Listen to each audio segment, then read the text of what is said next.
오늘 밤 비밀 서고가 열립니다. 낭독마녀.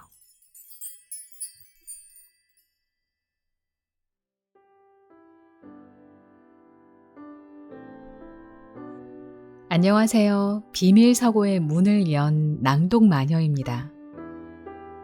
오늘 읽어드릴 책은 한국 근현대 단편 소설 중 이상의 날개입니다. 찾아오는 손님들에게 몸을 파는 아내와 같이 살고 있는 주인공. 그 어떤 기대나 희망 없이 그는 아내의 직업마저도 알기를 거부하며 무기력하게 살아갑니다. 그러던 어느 날 감기에 걸린 그에게 아내가 약을 건네죠. 근데 그 약이 감기를 낫게 하는 아스피린이 아니라 수면제였다는 걸 알게 됩니다. 급기야 아내가 손님과 함께 있는 보지 말아야 할 장면까지 보게 되죠. 집에서 무작정 뛰쳐나온 그는 한 건물 옥상으로 향합니다. 그곳에서 그 유명한 대사를 외치죠. 날개야, 다시 돋아라. 날자.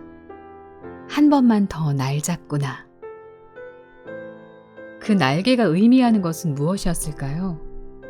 그는 희망을 발견하고 새로운 삶을 살기를 결정한 걸까요? 아니면 그 날개를 달고 건물 옥상에서 아래로? 생전에 금홍이라는 기생을 사랑한 작가 이상은 그녀와 인연이 끝난 후에도 그녀를 몹시 그리워했었나 봅니다. 극중 주인공의 아내의 이름 연심이가 바로 이상이 사랑했던 그녀 기생 금홍의 본명이었거든요. 자신의 삶과 마음을 투영해서 쓴 작품 날개. 오늘은 이 소설 속으로 빠져보겠습니다. 그럼 이야기 시작합니다.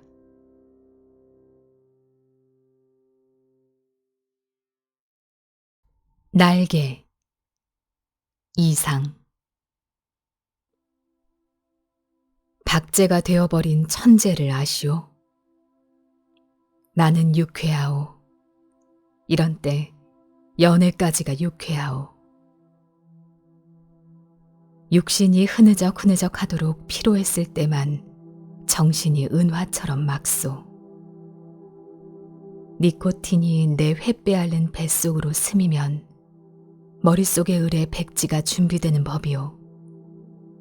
그 위에다 나는 위트와 패러독스를 바둑 포석처럼 늘어놓소.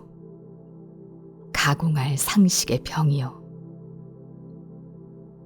나는 또 여인과 생활을 설계하오. 연애 기법에마저 서먹서먹해진 지성의 극치를 흘깃 좀 들여다본 일이 있는 말하자면 일종의 정신분일자 말이오. 이런 여인의 반만을 영수하는 생활을 설계한다는 말이오. 그것은 온갖 것의 반이오. 그런 생활 속에 한 발만 들여놓고 흡사 두 개의 태양처럼 마주 쳐다보면서 낄낄거리는 것이오. 나는 아마 어지간히 인생의 재앙이 싱거워서 견딜 수가 없게끔 되고 그만둔 모양이오. 굿바이. 굿바이. 그대는 이따금 그대가 제일 싫어하는 음식을 탐식하는 아이러니를 실천해 보는 것도 좋을 것 같소. 위트와 패러독스와. 그대 자신을 위조하는 것도 할 만한 일이오. 그대의 작품은 한 번도 본 일이 없는 기성품에 의하여 차라리 경편하고 고매하리다. 19세기는 될 수 있거든 봉쇄하여 버리오. 도스토예프스키의 정신이란 자칫하면 낭비일 것 같소. 위고를 불란서의 빵 한 조각이라고는 누가 그랬는지 지연인 듯 싶소. 그러나 인생 혹은 그 모형에 있어서 디테일 때문에 속는다거나 해서야 되겠소. 화를 보지 마오. 부디 그대께 고하는 것이니. 테이프가 끊어지면 피가 나오. 생채기도 머지않아 완치될 줄 믿소. 굿바이. 감정은 어떤 포즈, 그 포즈의 원소만을 지적하는 것이 아닌지 나도 모르겠소. 그 포즈가 부동자세까지 고도화할 때 감정은 딱 공급을 정지합니다. 나는 내 비범한 발육을 회고하여 세상을 보는 안목을 규정하였소. 여왕봉과 미망인, 세상에 하고 많은 여인이 본질적으로 이미 미망인이 아닌 이가 있으리까? 아니, 여인의 전부가 그 일상에 있어서 개개 미망인이라는 내 논리가 뜻밖에도 여성에 대한 모독이 되오? 굿바이.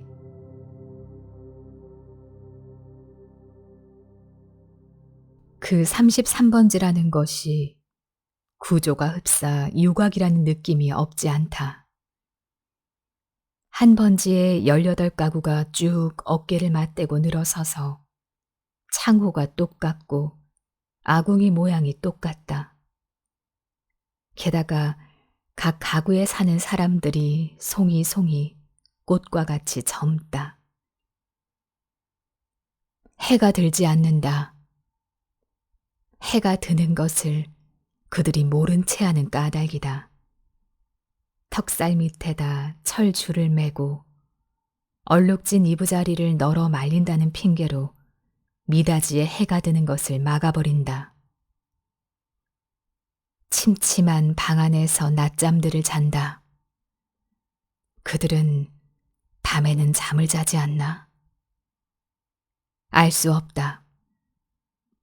나는 밤이나 낮이나 잠만 자느라고 그런 것을 알 길이 없다. 33번지 18가구의 낮은 참 조용하다. 조용한 것은 낮뿐이다. 어둑어둑하면 그들은 이부자리를 걷어들인다. 전등불이 켜진 뒤에 18가구는 낮보다 훨씬 화려하다. 저물도록 미닫이 여다는 소리가 잦다. 바빠진다. 여러 가지 냄새가 나기 시작한다. 비웃 굽는 내, 탕고 돌았네, 뜨물내, 비눈내. 그러나 이런 것들보다도 그들의 문패가 제일로 고개를 끄덕이게 하는 것이다. 이 18가구를 대표하는 대문이라는 것이 일각이 져서 외따로 떨어지기는 했으나 있다. 그러나 그것은 한 번도 다친 일이 없는 한길이나 마찬가지 대문인 것이다. 온갖 장사치들은 하루 가운데 어느 시간에라도 이 대문을 통하여 드나들 수 있는 것이다. 이네들은 문간에서 두부를 사는 것이 아니라 미닫이를 열고 방에서 두부를 사는 것이다. 이렇게 생긴 33번지 대문에 그들 18가구의 문패를 몰아다 붙이는 것은 의미가 없다. 그들은 어느 사이인가 각 미닫이 위 백인당이니 길상당이니 써붙인 한 곁에다 문패를 붙이는 풍속을 가져버렸다. 내 방 미닫이 위 한 곁에 칼표 딱지를 내세다 낸 것만한 내 안에 명함이 붙어 있는 것도 이 풍속을 좇은 것이 아닐 수 없다. 나는 그러나 그들의 아무와도 놀지 않는다. 놀지 않을 뿐만 아니라 인사도 않는다. 나는 내 아내와 인사하는 외에 누구와도 인사하고 싶지 않았다. 내 아내 외에 다른 사람과 인사를 하거나 놀거나 하는 것은 내 아내 낯을 보아 좋지 않은 일인 것만 같이 생각이 되었기 때문이다. 나는 이만큼까지 내 아내를 소중히 생각한 것이다. 내가 이렇게까지 내 아내를 소중히 생각한 까닭은 이 33번지 18가구 속에서 내 아내가 내 아내의 명함처럼 제일 작고 제일 아름다운 것을 안 까닭이다. 18가구의 각기 빌어들은 송이송이 꽃들 가운데서도 내 아내가 특히 아름다운 한떨기의 꽃으로 이 함석 지붕 및 볕 안 드는 지역에서 어디까지든지 찬란하였다. 따라서 그런 한떨기 꽃을 지키고, 아니, 그 꽃에 매어 달려 사는 나라는 존재가 도무지 형언할 수 없는 거북살스러운 존재가 아닐 수 없었던 것은 물론이다. 나는 어디까지든지 내 방이 마음에 들었다. 집이 아니다. 집은 없다. 방 안의 기온은 내 체온을 위하여 쾌적하였고, 방 안의 침침한 정도가 또한 내 알력을 위하여 쾌적하였다. 나는 내 방 이상의 서늘한 방도 또 따뜻한 방도 희망하지 않았다. 그 이상으로 밝거나 그 이상으로 아늑한 방은 원하지 않았다. 내 방은 나 하나를 위하여 요만한 정도를 꾸준히 지키는 것 같아 늘 내 방에 감사하였고, 나는 또 이런 방을 위하여 이 세상에 태어난 것만 같아서 즐거웠다. 그러나 이것은 행복이라든가 불행이라든가 하는 것을 계산하는 것은 아니었다. 말하자면 나는 내가 행복되다고도 생각할 필요가 없었고, 그렇다고 불행하다고도 생각할 필요가 없었다. 그냥 그날을 그저 까닭없이 펀둥펀둥 게으르고만 있으면 만사는 그만이었던 것이다. 내 몸과 마음에 옷처럼 잘 맞는 방 속에서 뒹굴면서 축 처져 있는 것은 행복이니 불행이니 하는 그런 세속적인 계산을 떠난 가장 편리하고 안일한, 말하자면 절대적인 상태인 것이다. 나는 이런 상태가 좋았다. 이 절대적인 내 방은 대문간에서 세어서 똑 7째 칸이다. 럭키세븐의 뜻이 없지 않다. 나는 이 7이라는 숫자를 훈장처럼 사랑하였다. 이런 이 방이 가운데 장지로 말미암아 2칸으로 나뉘어 있었다는 그것이 내 운명의 상징이었던 것을 누가 알랴. 아랫방은 그래도 해가 든다. 아침결에 책보만한 해가 들었다가 오후에 손수건만 해지면서 나가버린다. 해가 영영 들지 않는 윗방이, 즉 내 방인 것은 말할 것도 없다. 이렇게 볕 드는 방이 아내 방이요, 볕 안 드는 방이 내 방이요 하고 아내와 나 둘 중에 누가 정했는지 나는 기억하지 못한다. 그러나 나에게는 불평이 없다. 아내가 외출만 하면 나는 얼른 아랫방으로 와서 그 동쪽으로 난 들창을 열어놓으면 들이비치는 햇살이 아내의 화장대를 비쳐 가지각색 병들이 아롱이 지면서 찬란하게 빛나고, 이렇게 빛나는 것을 보는 것은 다시 없는 내 오락이다. 나는 조그만 돋보기를 꺼내가지고 아내만이 사용하는 지리가미를 그을려가면서 불장난을 하고 논다. 평행광선을 굴절시켜서 한 초점에 모아가지고 그 초점이 따끈따끈해지다가 마지막에는 종이를 그을리기 시작하고 가느다란 연기를 내면서 드디어 구멍을 뚫어놓는 데까지 이르는 그 얼마 안 되는 동안의 초조한 맛이 죽고 싶을 만큼 내게는 재미있었다.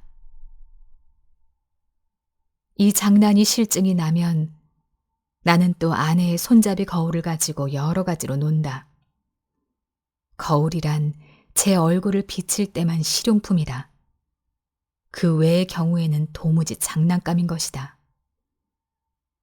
이 장난도 곧 실증이 난다. 나의 유희심은 육체적인 데서 정신적인 데로 비약한다. 나는 거울을 내던지고 아내의 화장대 앞으로 가까이 가서 나란히 늘어놓인 그 가지각색의 화장품 병들을 들여다본다. 그것들은 세상의 무엇보다도 매력적이다.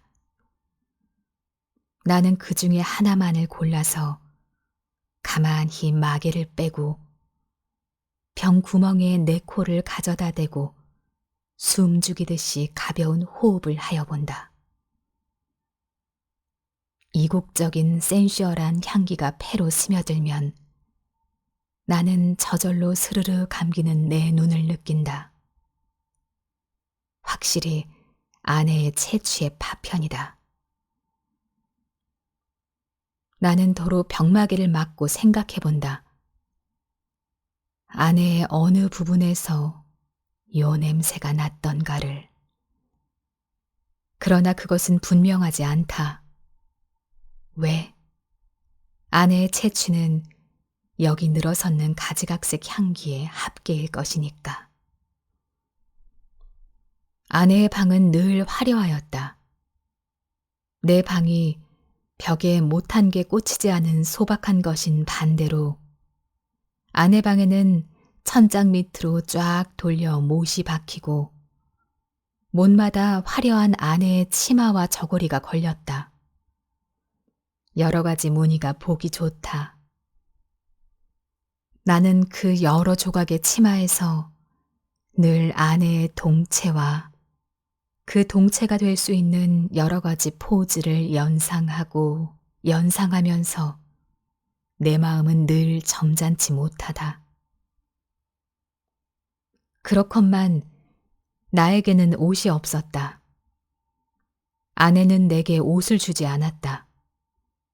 입고 있는 골덴 양복 한 벌이 내 자리옷이었고 통상복과 나들이 옷을 겸한 것이었다. 그리고 하인에게 스웨터가 한 조각 사철을 통한 내 내이다. 그것들은 하나같이 다 빛이 검다. 그것은 내 짐작 같아서는 즉 빨래를 될 수 있는 데까지 하지 않아도 보기 싫지 않게 하기 위한 것이 아닌가 한다.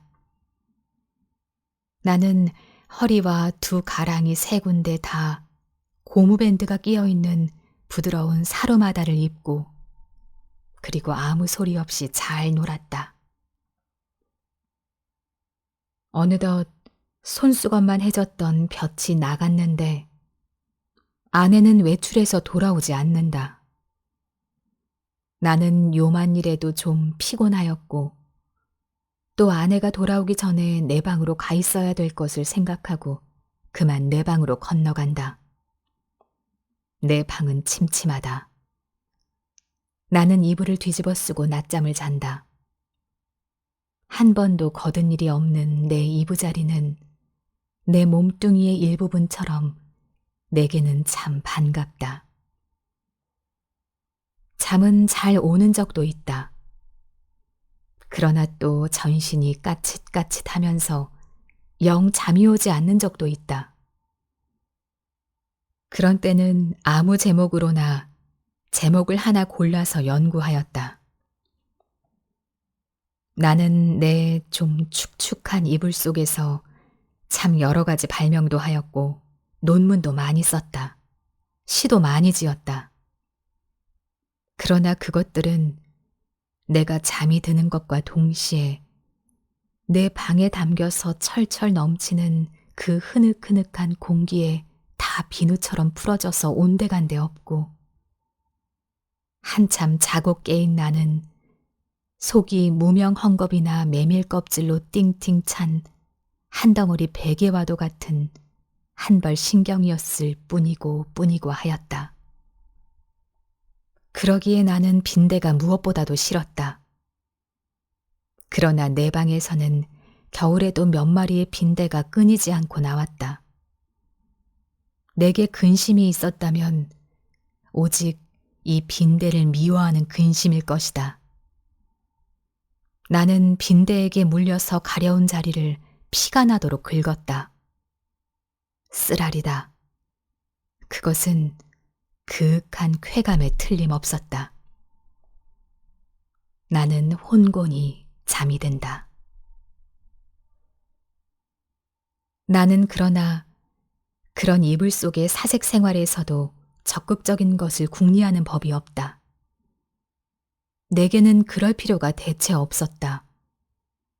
만일 내가 그런 좀 적극적인 것을 궁리해내었을 경우에 나는 반드시 내 아내와 의논하여야 할 것이고, 그러면 반드시 나는 아내에게 꾸지람을 들을 것이고, 나는 꾸지람이 무서웠다느니 보다는 성가셨다. 내가 제법 한 사람의 사회인의 자격으로 일을 해보는 것도, 아내에게 사설 듣는 것도, 나는 가장 게으른 동물처럼 게으른 것이 좋았다. 될 수만 있으면 이 무의미한 인간의 탈을 벗어버리고도 싶었다. 나에게는 인간 사회가 스스러웠다. 생활이 스스러웠다. 모두가 서먹서먹할 뿐이었다. 아내는 하루에 2번 세수를 한다. 나는 하루 1번도 세수를 하지 않는다. 나는 밤중 3시나 4시쯤에서 변소에 갔다. 달이 밝은 밤에는 한참씩 마당에 우두커니 섰다가 들어오곤 한다. 그러니까 나는 이 18가구의 아무와도 얼굴이 마주치는 일이 거의 없다. 그러면서도 나는 이 18가구의 젊은 여인네 얼굴들을 거반다 기억하고 있었다. 그들은 하나같이 내 아내만 못하였다. 11시쯤 해서 하는 아내의 첫 번 세수는 좀 간단하다. 그러나 저녁 7시쯤 해서 하는 2번째 세수는 손이 많이 간다. 아내는 낮에보다도 밤에 더 좋고 깨끗한 옷을 입는다. 그리고 낮에도 외출하고 밤에도 외출하였다. 아내에게 직업이 있었던가? 나는 아내의 직업이 무엇인지 알 수 없다. 만일 아내에게 직업이 없었다면 같이 직업이 없는 나처럼 외출할 필요가 생기지 않을 것인데, 아내는 외출한다. 외출할 뿐만 아니라 내객이 많다. 아내에게 내객이 많은 날은 나는 온종일 내 방에서 이불을 쓰고 누워 있어야만 된다. 불장난도 못한다. 화장품 냄새도 못 맡는다. 그런 날은 나는 의식적으로 우울해하였다. 그러면 아내는 나에게 돈을 준다. 50전짜리 은화다. 나는 그것이 좋았다. 그러나 그것을 무엇에 써야 옳을지 몰라서 늘 머리맡에 던져두고 두고 한 것이 어느 결에 모여서 꽤 많아졌다. 어느 날 이것을 본 아내는 금고처럼 생긴 벙어리를 사다 준다. 나는 한 푼씩 한 푼씩 그 속에 넣고 열쇠는 아내가 가져갔다. 그 후에도 나는 더러 은화를 그 벙어리에 넣은 것을 기억한다. 그리고 나는 게을렀다. 얼마 후 아내의 머리 쪽에 보지 못하던 눈깔잠이 하나 여드름처럼 돋았던 것은 바로 그 금고형 벙어리의 무게가 가벼워졌다는 증거일까? 그러나 나는 드디어 머리맡에 놓았던 그 벙어리에 손을 대지 않고 말았다. 내 게으름은 그런 것에 내 주의를 환기시키기도 싫었다. 아내에게 내객이 있는 날은 이불 속으로 암만 깊이 들어가도 비 오는 날만큼 잠이 잘 오지 않았다.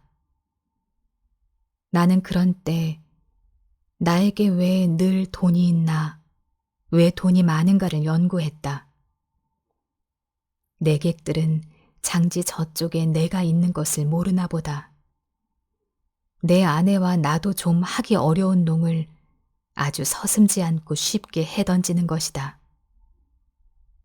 그러나 내 아내를 찾은 서너 사람의 내객들은 늘 비교적 점잖았다고 볼 수 있는 것이 자정이 좀 지나면 을의 도라들 같다. 그들 가운데에는 퍽 교양이 얕은 자도 있는 듯 싶었는데 그런 자는 보통 음식을 사다 먹고 논다. 그래서 보충을 하고 대체로 무사하였다. 나는 우선 아내의 직업이 무엇인가를 연구하기에 착수하였으나 좁은 시야와 부족한 지식으로는 이것을 알아내기 힘이 든다. 나는 끝끝내 내 아내의 직업이 무엇인가를 모르고 말려나 보다. 아내는 늘 진솔 버섯만 신었다. 아내는 밥도 지었다. 아내가 밥을 짓는 것을 나는 한 번도 구경한 일은 없으나 언제든지 끼니 때면 내 방으로 내 조석밥을 날라다 주는 것이다. 우리 집에는 나와 내 아내 외에 다른 사람은 아무도 없다. 이 밥은 분명 아내가 손수 지었음에 틀림없다. 그러나 아내는 한 번도 나를 자기 방으로 부른 일은 없다. 나는 늘 웃방에서나 혼자서 밥을 먹고 잠을 잤다. 밥은 너무 맛이 없었다. 반찬이 너무 엉성하였다. 나는 닭이나 강아지처럼 말없이 주는 모이를 넙적넙적 받아먹기는 했으나 내심 야속하게 생각한 적도 더러 없지 않다. 나는 안색이 여지없이 창백해가면서 말라 들어갔다. 나날이 눈에 보이듯이 기운이 줄어들었다. 영양 부족으로 하여 몸뚱이 곳곳의 뼈가 불쑥불쑥 내어 밀었다. 하룻밤 사이에도 수십 차를 돌쳐눕지 않고는 여기저기가 배겨서 나는 배겨낼 수가 없었다. 그렇기 때문에 나는 내 이불 속에서 아내가 늘 흔히 쓸 수 있는 저 돈의 출처를 탐색해내는 일변, 장지 틈으로 새어나오는 아랫방의 음성은 무엇일까를 단단히 연구하였다. 나는 잠이 잘 안 왔다. 깨달았다. 아내가 쓰는 그 돈은 내게는 다만 실없는 사람들로밖에 보이지 않는 까닭 모를 내객들이 놓고 가는 것이 틀림없으리라는 것을 깨달았다. 그러나 왜 그들 내객은 돈을 놓고 가나? 왜 내 아내는 그 돈을 받아야 되나 하는 예의 관념이 내게는 도무지 알 수 없는 것이었다. 그것은 그저 예의에 지나지 않는 것일까? 그렇지 않으면 혹 무슨 대가일까? 보수일까? 내 아내가 그들의 눈에는 동정을 받아야만 할 한 가엾은 인물로 보였던가? 이런 것들을 생각하노라면 을의 내 머리는 그냥 혼란하여 버리고 하였다. 잠들기 전에 획득했다는 결론이 오직 불쾌하다는 것뿐이었으면서도 나는 그런 것을 아내에게 물어보거나 한 일이 참 한 번도 없다. 그것은 대체 귀찮기도 하려니와 한잠 자고 일어나는 나는 사뭇 딴 사람처럼 이것도 저것도 다 깨끗이 잊어버리고 그만두는 까닭이다. 내객들이 돌아가고 혹 외출해서 돌아오고 하면 아내는 간편한 것으로 옷을 바꾸어 입고 내 방으로 나를 찾아온다. 그리고 이불을 들치고 내 귀에는 영 생동생동한 몇 마디 말로 나를 위로하려 든다. 나는 조소도 고소도 홍소도 아닌 웃음을 얼굴에 띠고 아내의 아름다운 얼굴을 쳐다본다. 아내는 방글에 웃는다. 그러나 그 얼굴에 떠도는 일말의 애수를 나는 놓치지 않는다. 아내는 능히 내가 배고파하는 것을 눈치챌 것이다. 그러나 아랫방에서 먹고 남은 음식을 나에게 줄여들지는 않는다. 그것은 어디까지든지 나를 존경하는 마음일 것임에 틀림없다. 나는 배가 고프면서도 적이 마음이 든든한 것을 좋아했다. 아내가 무엇이라고 짓거리고 갔는지 귀에 남아있을 리가 없다. 다만 내 머리맡에 아내가 놓고 간 은화가 전등불에 흐릿하게 빛나고 있을 뿐이다.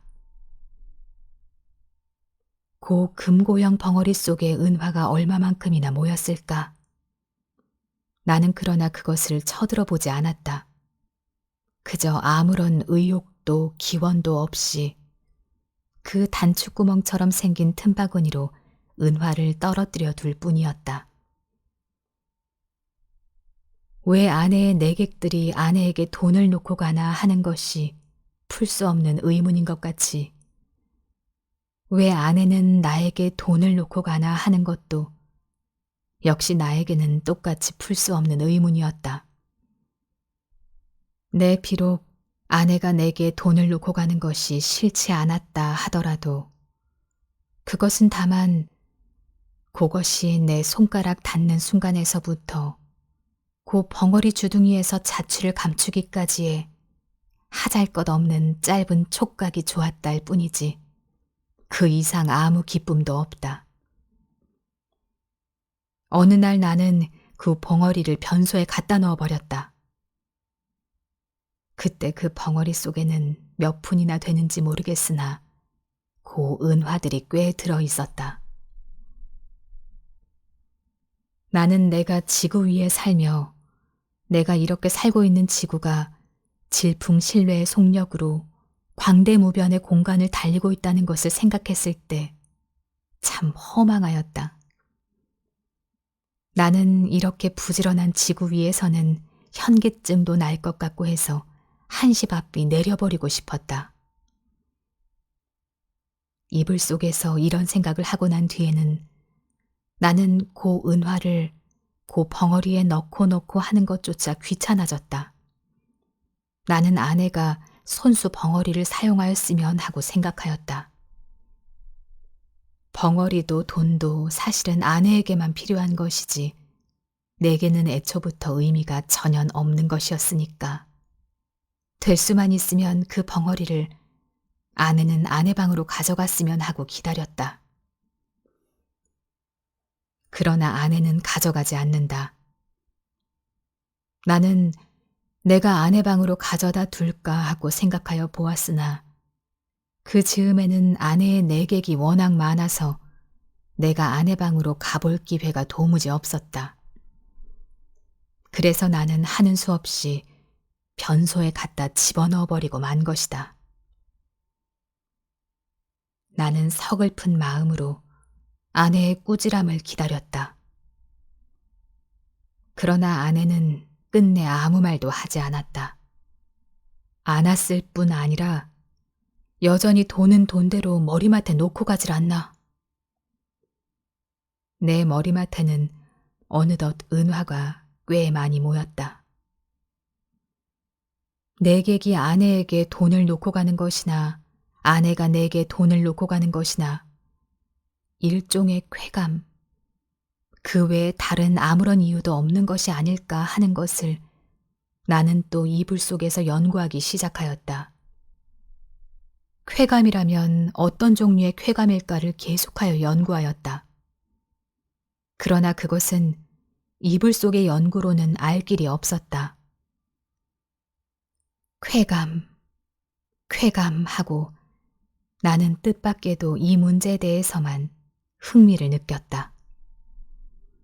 아내는 물론 나를 늘 감금하여 두다시피 하여왔다. 내게 불평이 있을 리 없다. 그런 중에도 나는 그 쾌감이라는 것의 유무를 체험하고 싶었다. 나는 아내의 밤 외출 틈을 타서 밖으로 나왔다. 나는 거리에서 잊어버리지 않고 가지고 나온 은화를 지폐로 바꾼다. 5원이나 된다. 그것을 주머니에 넣고 나는 목적지를 잃어버리기 위하여 얼마든지 거리를 쏘다녔다. 오래간만에 보는 거리는 거의 경이에 가까울 만큼 내 신경을 흥분시키지 않고는 마지 않았다. 나는 금시에 피곤하여 버렸다. 그러나 나는 참았다. 그리고 밤이 이슥하도록 까닭을 잃어버린 채 이 거리 저 거리로 지향 없이 헤매었다. 돈은 물론 한 푼도 쓰지 않았다. 돈을 쓸 아무 엄두도 나서지 않았다. 나는 벌써 돈을 쓰는 기능을 완전히 상실한 것 같았다. 나는 과연 피로를 이 이상 견디기가 어려웠다. 나는 가까스로 내 집을 찾았다. 나는 내 방을 가려면 아내 방을 통과하지 않으면 안 될 것을 알고 아내에게 내객이 있나 없나를 걱정하면서 미닫이 앞에서 좀 거북살스럽게 기침을 한 번 했더니 이것은 참 또 너무도 암상스럽게 미닫이가 열리면서 아내의 얼굴과 그 등 뒤에서 낯설은 남자의 얼굴이 이쪽을 내다보는 것이다. 나는 벼란간 내어 쏟아지는 불빛에 눈이 부셔서 좀 머뭇머뭇했다. 나는 아내의 눈초리를 못 본 것은 아니다. 그러나 나는 모른 채 하는 수밖에 없었다. 왜? 나는 어쨌든 아내의 방을 통과하지 아니하면 안 되니까. 나는 이불을 뒤집어 썼다. 무엇보다도 다리가 아파서 견딜 수가 없었다. 이불 속에서는 가슴이 울렁거리면서 암만 해도 까무러칠 것만 같았다. 걸을 때는 몰랐더니 숨이 차다. 등에 식은 땀이 쭉 내배인다. 나는 외출한 것을 후회하였다. 이런 피로를 잊고 어서 잠이 들었으면 좋았다. 한잠 잘 자고 싶었다. 얼마 동안이나 비스듬히 엎드려 있었더니 차츰 뚝딱거리는 가슴 동계가 가라앉는다. 그만해도 우선 살 것 같았다. 나는 몸을 들쳐 반드시 천장을 향하여 눕고 쭉 다리를 뻗었다. 그러나 나는 또다시 가슴의 동계를 피할 수 없게 되었다. 아랫방에서 아내와 그 남자의 내 귀에도 들리지 않을 만큼 낮은 목소리로 소곤거리는 기척이 장지 틈으로 전하여 왔던 것이다. 청각을 더 예민하게 하기 위하여 나는 눈을 떴다. 그리고 숨을 죽였다. 그러나 그때는 벌써 아내와 남자는 앉았던 자리를 툭툭 털고 일어섰고 일어서면서 옷과 모자 쓰는 기척이 나는 듯 하더니 이어 미닫이가 열리고 구두 뒤축 소리가 나고 그리고 뜰에 내려서는 소리가 쿵 하고 나면서 뒤를 따르는 아내의 고무신 소리가 두어 발짝 찍찍 나고 사뿐사뿐 나나 하는 사이에 두 사람의 발소리가 대문 쪽으로 사라졌다. 나는 아내의 이런 태도를 본 일이 없다. 아내는 어떤 사람과도 결코 소곤거리는 법이 없다. 나는 웃방에서 이불을 쓰고 누웠는 동안에도 혹 술이 취해서 혀가 잘 돌아가지 않는 내객들의 담화는 덜어 놓치는 수가 있어도 아내의 높지도 낮지도 않은 말소리는 일찍이 한마디도 놓쳐본 일이 없다. 덜어 내 귀에 거슬리는 소리가 있어도 나는 그것이 태연한 목소리로 내 귀에 들렸다는 이유로 충분히 안심이 되었다. 그렇던 아내의 이런 태도는 필시 그 속에 여간하지 않은 사정이 있는 듯 싶이 생각이 되고 내 마음은 좀 서운했으나 그보다도 나는 좀 너무 피로해서 오늘만은 이불 속에서 아무것도 연구하지 않기로 굳게 결심하고 잠을 기다렸다. 낮잠은 좀처럼 오지 않았다. 대문간에 나간 아내도 좀처럼 들어오지 않았다. 그러는 동안에 흐지부지 나는 잠이 들어버렸다. 꿈이 얼숭덜숭 종을 잡을 수 없는 거리의 풍경을 여전히 헤매었다. 나는 몹시 흔들렸다. 내객을 보내고 들어온 아내가 잠든 나를 잡아 흔드는 것이다. 나는 눈을 번쩍 뜨고 아내의 얼굴을 쳐다보았다. 아내의 얼굴에는 웃음이 없다. 나는 좀 눈을 비비고 아내의 얼굴을 자세히 보았다. 노기가 눈초리에 떠서 얇은 입술이 바르르 떨린다. 좀처럼 이 노기가 풀리기는 어려울 것 같았다. 나는 그대로 눈을 감아버렸다. 벼락이 내리기를 기다린 것이다. 그러나 새근하는 숨소리가 나면서 부스스 아내의 치맛자락 소리가 나고 장지가 여닫히며 아내는 아내 방으로 돌아갔다. 나는 다시 몸을 돌쳐 이불을 뒤집어 쓰고는 개구리처럼 엎드리고 엎드려서 배가 고픈 가운데도 오늘 밤의 외출을 또 한 번 후회하였다. 나는 이불 속에서 아내에게 사죄하였다. 그것은 네 오해라고. 나는 사실 밤이 퍼그나 이슥한 줄만 알았던 것이다.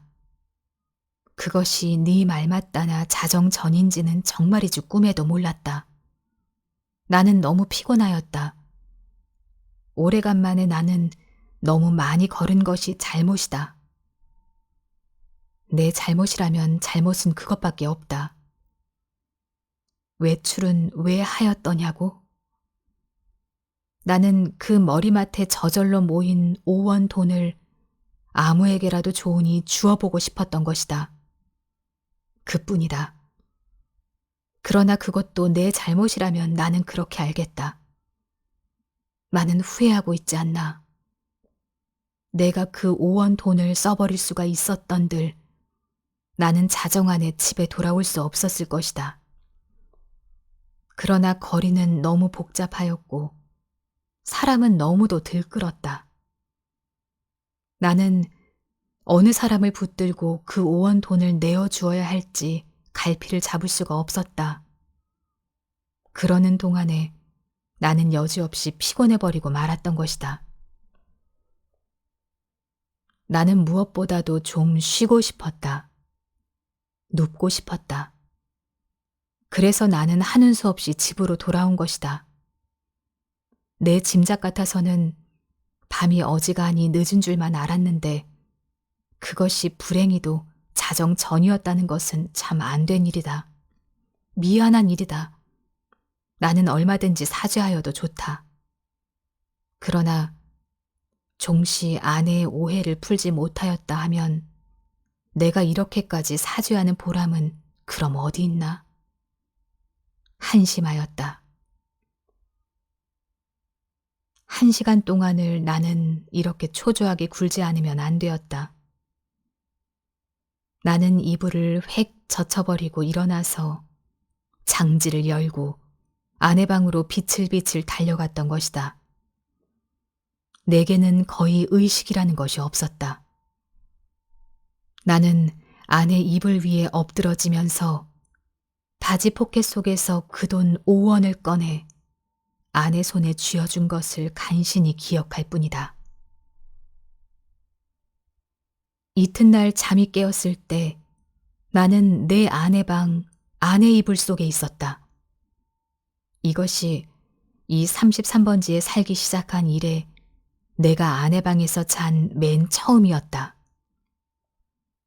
해가 들창에 훨씬 높았는데 아내는 이미 외출하고 벌써 내 곁에 있지는 않다.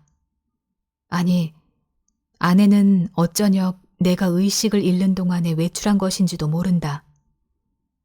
그러나 나는 그런 것을 조사하고 싶지 않았다. 다만 전신이 찌뿌드드한 것이 손가락 하나 꼼짝할 힘조차 없었다. 책보보다 좀 작은 면적의 볕이 눈이 부시다. 그 속에서 수없이 먼지가 흡사 미생물처럼 난무한다. 코가 콱 막히는 것 같다. 나는 다시 눈을 감고 이불을 푹 뒤집어 쓰고 낮잠을 자기에 착수하였다. 그러나 코를 스치는 아내의 채취는 꽤 도발적이었다.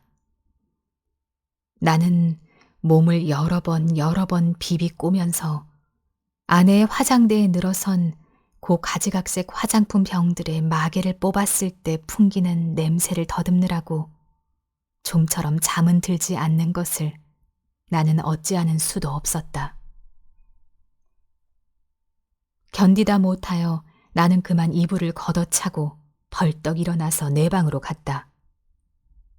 내 방에는 다 식어 빠진 내 끼니가 가지런히 놓여 있는 것이다. 아내는 내 모이를 여기다 두고 나간 것이다. 나는 우선 배가 고팠다.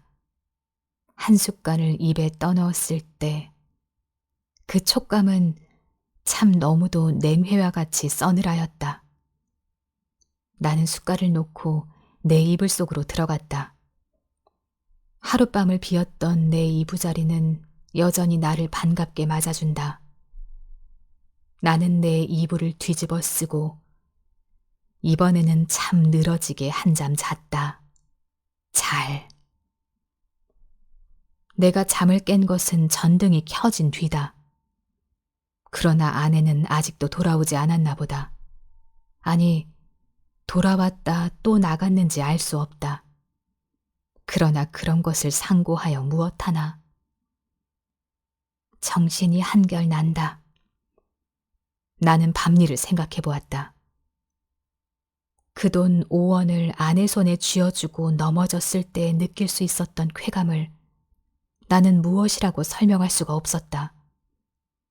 그러나 내객들이 내 아내에게 돈 놓고 가는 심리며 내 아내가 내게 돈 놓고 가는 심리의 비밀을 나는 알아낸 것 같아서 여간 즐거운 것이 아니다.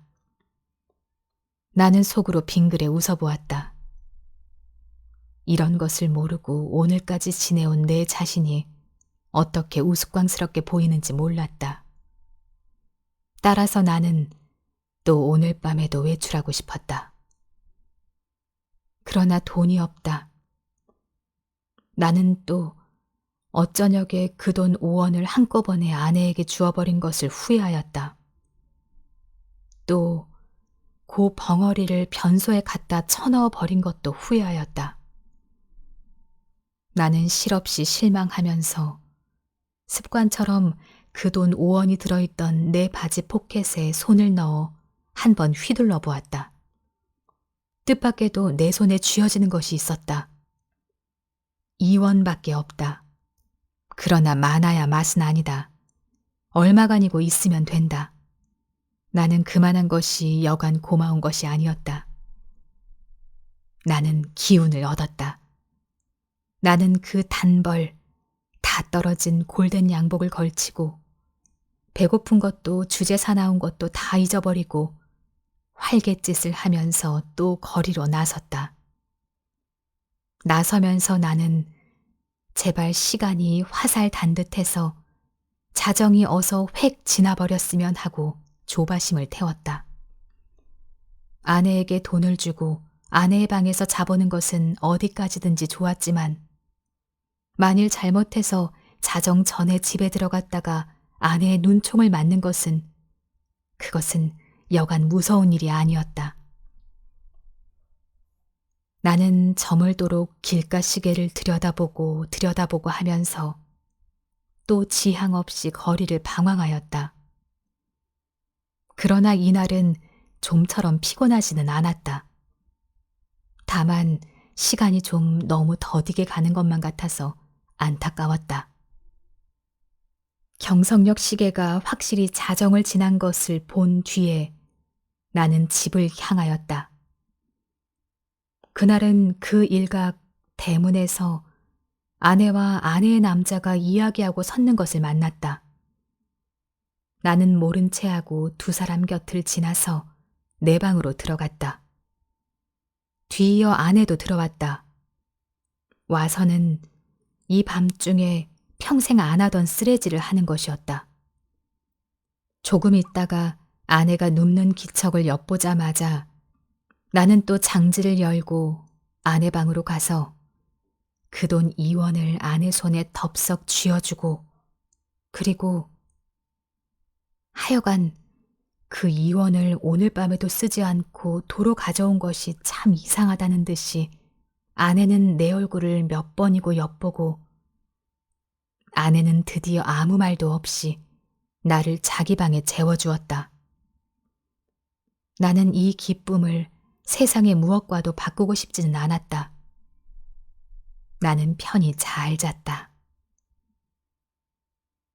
이튿날도 내가 잠이 깨었을 때는 아내는 보이지 않았다. 나는 또 내 방으로 가서 피곤한 몸이 낮잠을 잤다. 내가 아내에게 흔들려 깨었을 때는 역시 불이 들어온 뒤였다. 아내는 자기 방으로 나를 오라는 것이다. 이런 일은 또 처음이다. 아내는 끊임없이 얼굴에 미소를 띠고 내 팔을 이끄는 것이다. 나는 이런 아내의 태도 이면에 엔간치 않은 음모가 숨어 있지는 않은가 하고 적이 불안을 느끼지 않을 수 없었다. 나는 아내의 하자는 대로 아내의 방으로 끌려갔다. 아내 방에는 저녁 밥상이 조촐하게 차려져 있는 것이다.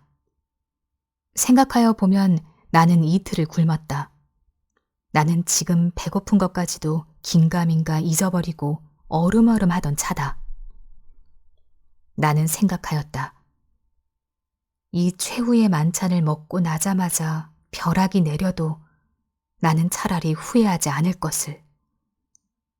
사실 나는 인간 세상이 너무나 심심해서 못 견디겠던 차다.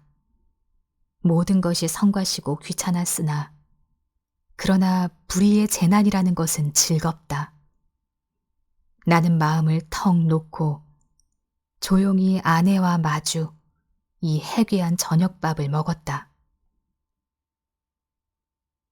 우리 부부는 이야기하는 법이 없었다.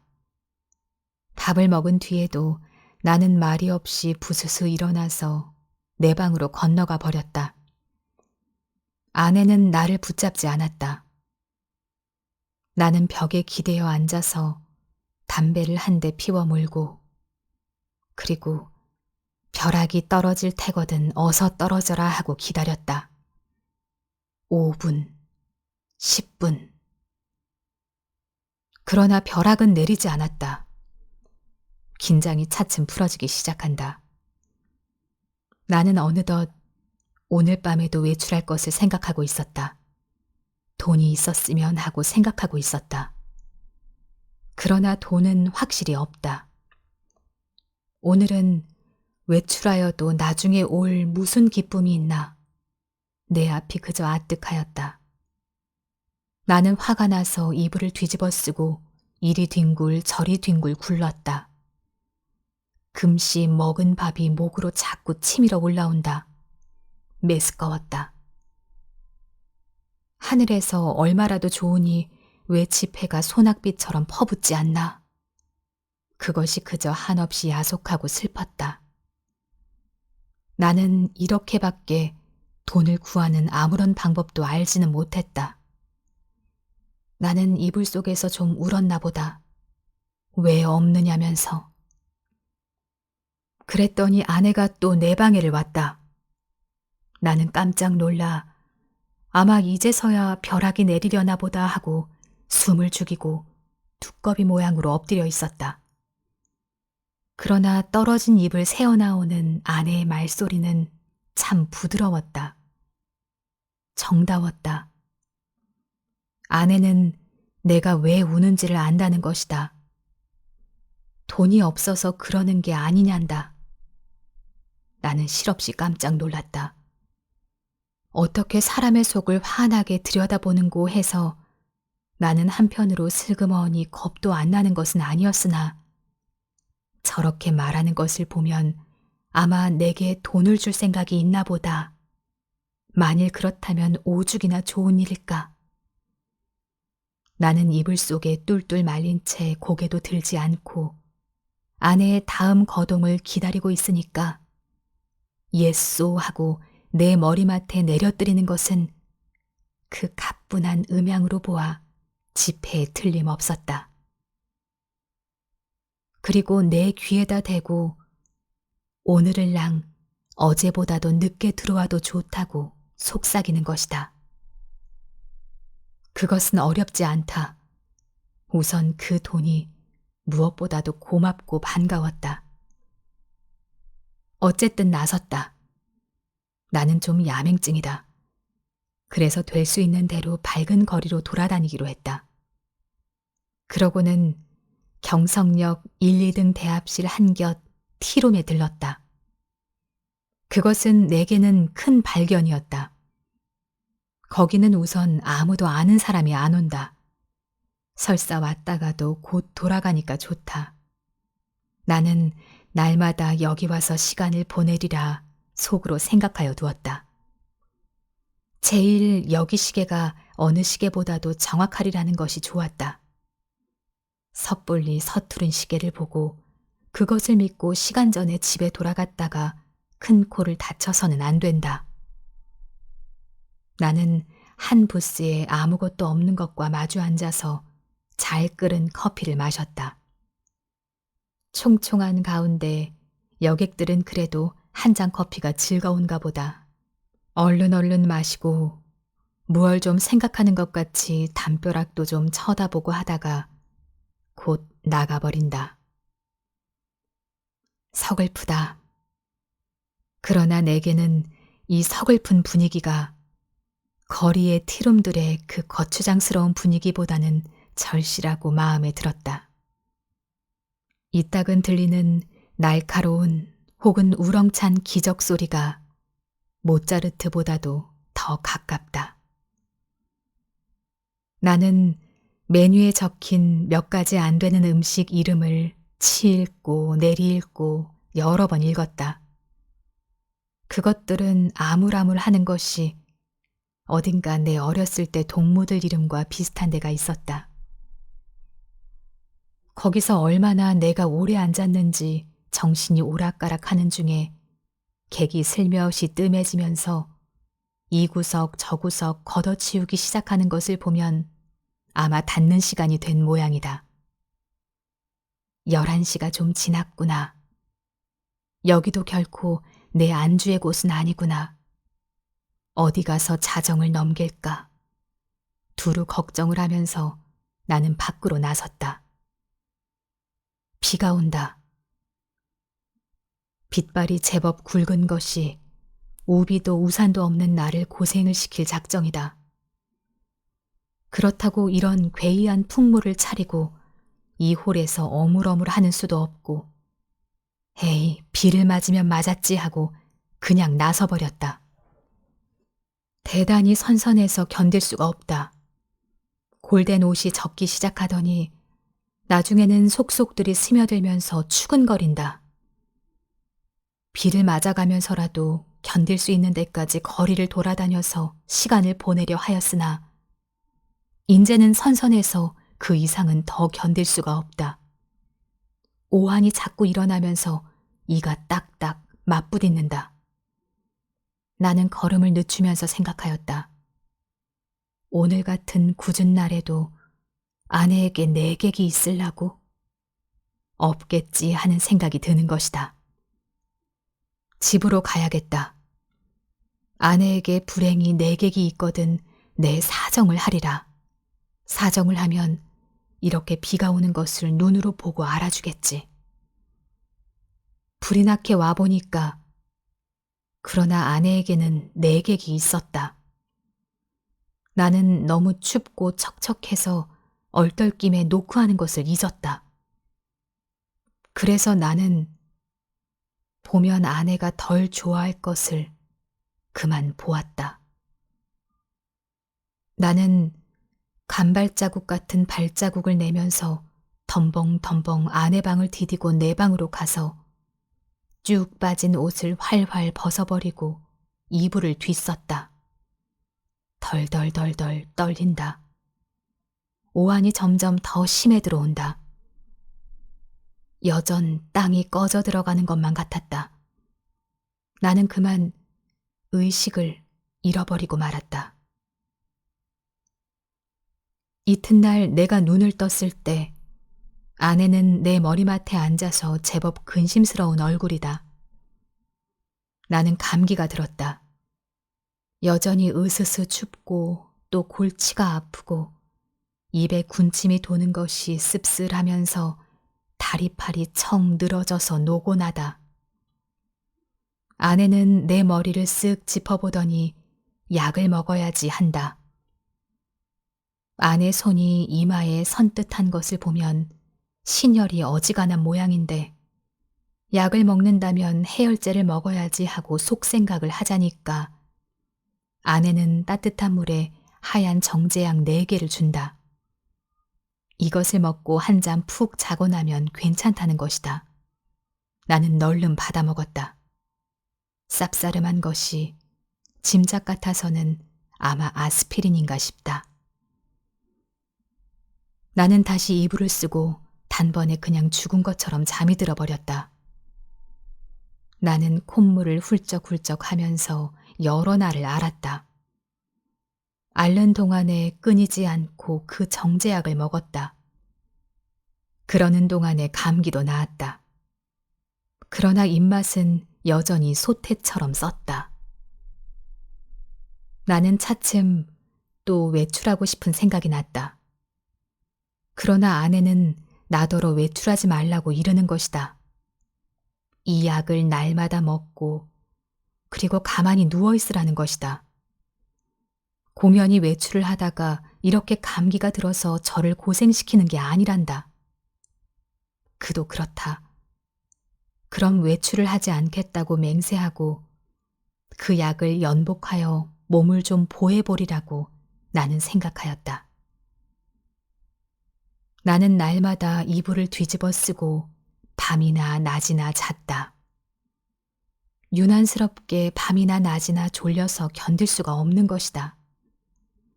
나는 이렇게 잠이 자꾸만 오는 것은 내가 몸이 훨씬 튼튼해진 증거라고 굳게 믿었다. 나는 아마 한 달이나 이렇게 지냈나 보다. 내 머리와 수염이 좀 너무 자라서 후텟해서 견딜 수가 없어서 내 거울을 좀 보리라고 아내가 외출한 틈을 타서 나는 아내 방으로 가서 아내의 화장대 앞에 앉아보았다. 상당하다. 수염과 머리가 참 상당하였다. 오늘은 이발을 좀 하리라고 생각하고 겸사겸사 고 화장품 병들 마개를 뽑고 이것저것 맡아보았다. 한동안 잊어버렸던 향기 가운데서는 몸이 베베 꼬일 것 같은 채취가 전해 나왔다. 나는 아내의 이름을 속으로만 한 번 불러보았다. 연심이 하고 오래간만에 돋보기 장난도 하였다. 거울 장난도 하였다. 창에 든 볕이 여간 따뜻한 것이 아니었다. 생각하면 5월이 아니냐. 나는 커다랗게 기지개를 한번 켜보고 아내 베개를 내려 베고 벌떡 자빠져서는 이렇게도 편안하고 즐거운 세월을 하느님께 흠씬 자랑하여 주고 싶었다. 나는 참 세상에 아무 것과도 교섭을 가지지 않는다. 하느님도 아마 나를 칭찬할 수도 처벌할 수도 없는 것 같다. 그러나 다음 순간 실로 세상에도 이상스러운 것이 눈에 띄었다. 그것은 최면약, 아달린 갑이었다. 나는 그것을 아내의 화장대 밑에서 발견하고 그것이 흡사 아스피린처럼 생겼다고 느꼈다. 나는 그것을 열어보았다. 꼭 4개가 비었다. 나는 오늘 아침에 4개의 아스피린을 먹은 것을 기억하고 있었다. 나는 잤다. 어제도, 그제도, 그그제도 나는 졸려서 견딜 수가 없었다. 나는 감기가 다 나았는데도 아내는 내게 아스피린을 주었다. 내가 잠이 든 동안에 이웃에 불이 난 일이 있다. 그때에도 나는 자느라고 몰랐다. 이렇게 나는 잤다. 나는 아스피린으로 알고 그럼 한 달 동안을 두고 아달린을 먹어온 것이다. 이것은 좀 너무 심하다. 벼랑간 아뜩하더니 하마터면 나는 까무러칠 뻔하였다. 나는 그 아달린을 주머니에 넣고 집을 나섰다. 그리고 산을 찾아 올라갔다. 인간 세상에 아무것도 보기가 싫었던 것이다. 걸으면서 나는 아무쪼록 아내에 관계되는 일은 일체 생각하지 않도록 노력하였다. 길에서 까무러치기 쉬우니까다. 나는 어디라도 양지가 바른 자리를 하나 골라 자리를 잡아가지고 서서히 아내에 관하여서 연구할 작정이었다. 나는 길가의 돌 장판, 구경도 못한 진 개나리꽃, 종달새, 돌멩이도 새끼를 까는 이야기, 이런 것만 생각하였다. 다행히 길가에서 나는 졸도하지 않았다. 거기는 벤치가 있었다. 나는 거기 정좌하고 그리고 그 아스피린과 아달린에 관하여 연구하였다. 그러나 머리가 도무지 혼란하여 생각이 체계를 이루지 않는다. 단 5분이 못 가서 나는 그만 귀찮은 생각이 번쩍 들면서 심술이 났다. 나는 주머니에서 가지고 온 아달린을 꺼내 남은 6개를 한꺼번에 질겅질겅 씹어 먹어버렸다. 맛이 익살맞다. 그리고 나서 나는 그 벤치 위에 가로 기다랗게 누웠다. 무슨 생각으로 내가 그따위 짓을 했나 알 수가 없다. 그저 그러고 싶었다.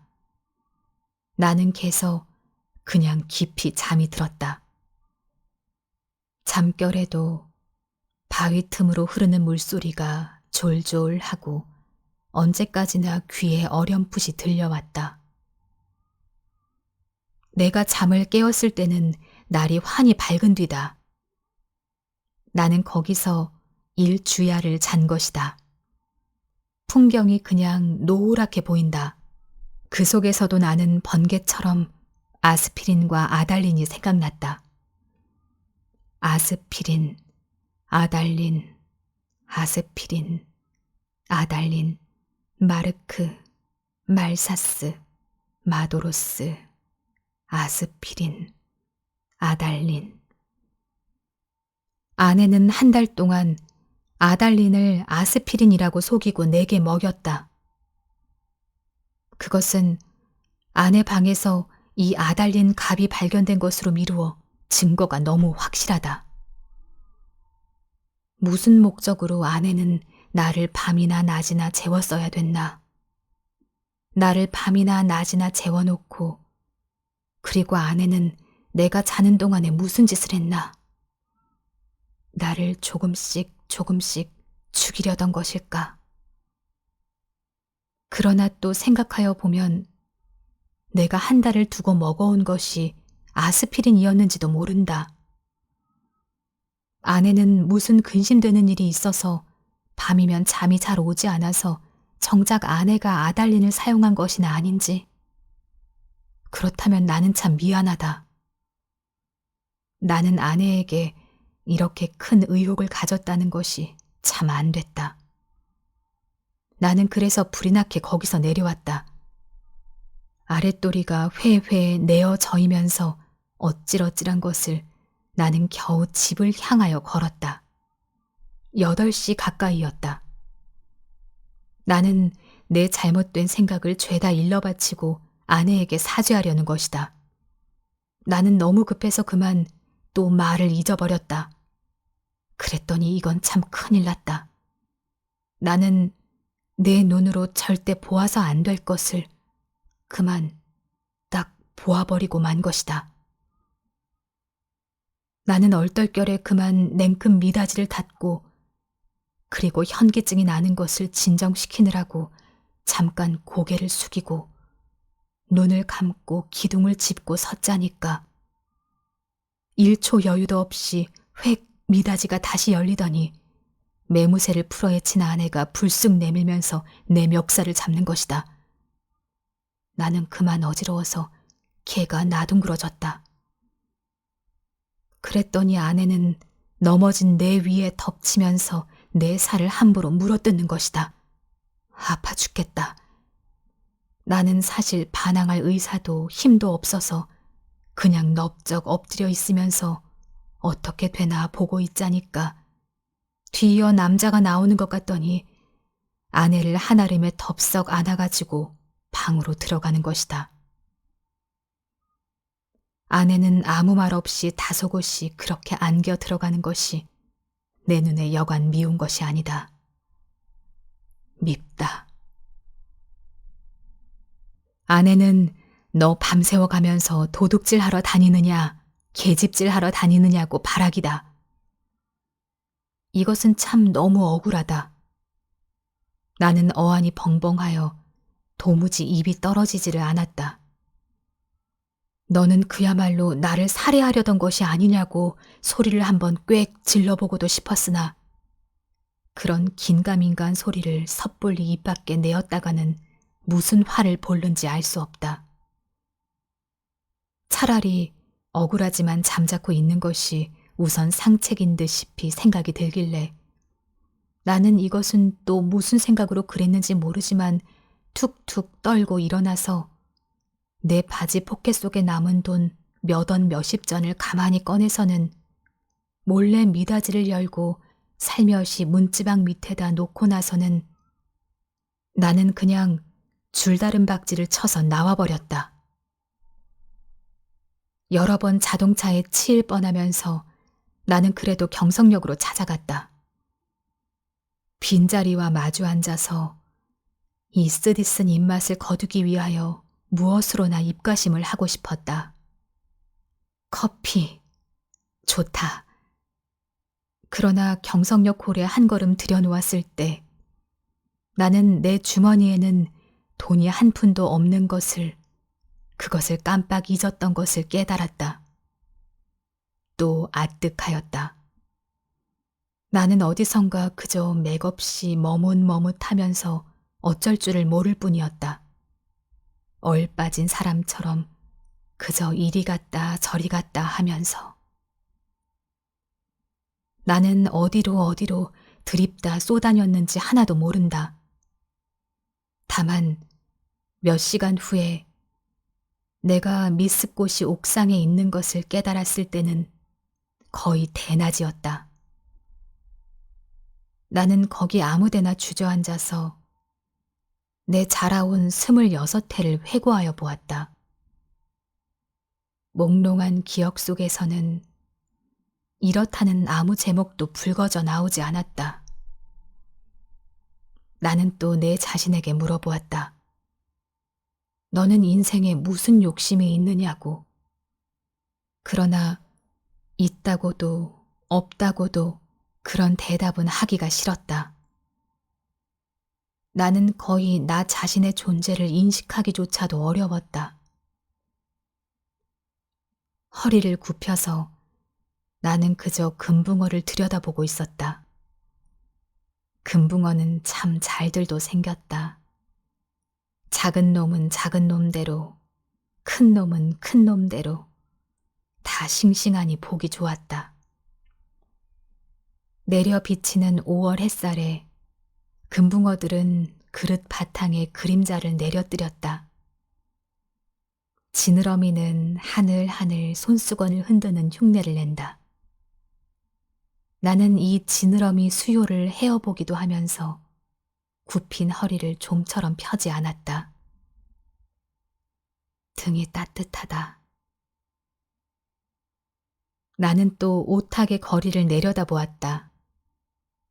거기서는 피곤한 생활이 또 금붕어 지느러미처럼 흐느흐느 허우적거렸다. 눈에 보이지 않는 끈적끈적한 줄에 엉켜서 헤어나지들을 못한다.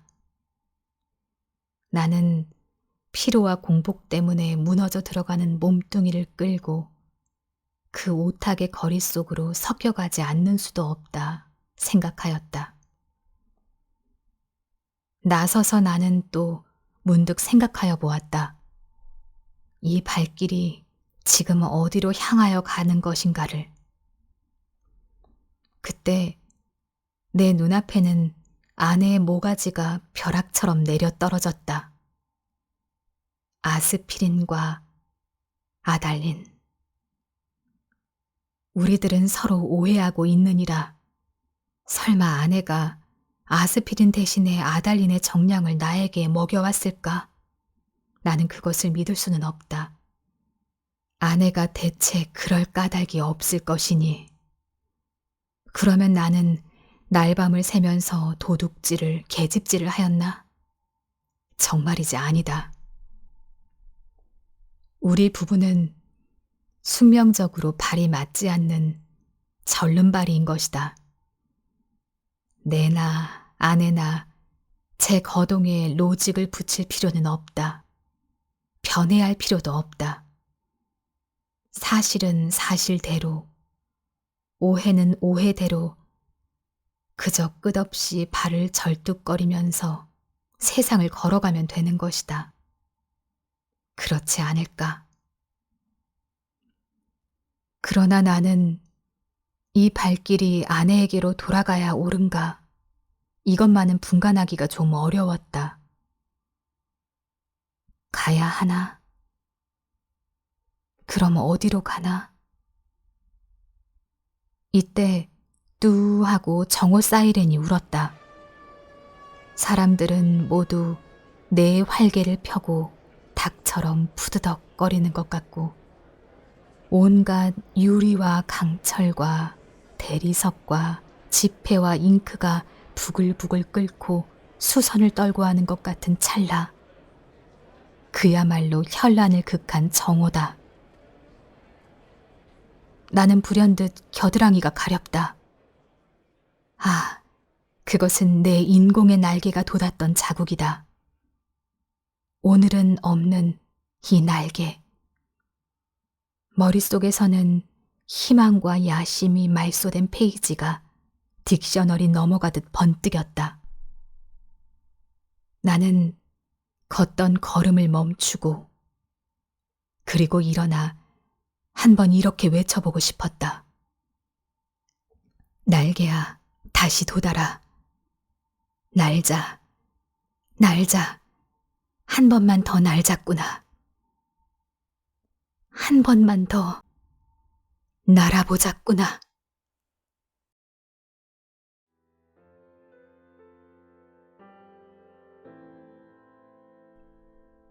마녀의 비밀 서고. 오늘은 이상의 날개를 들려드렸습니다. 어떠셨어요? 오늘은 여기까지입니다. 다음 시간에 찾아올게요. 낭독 마녀였습니다.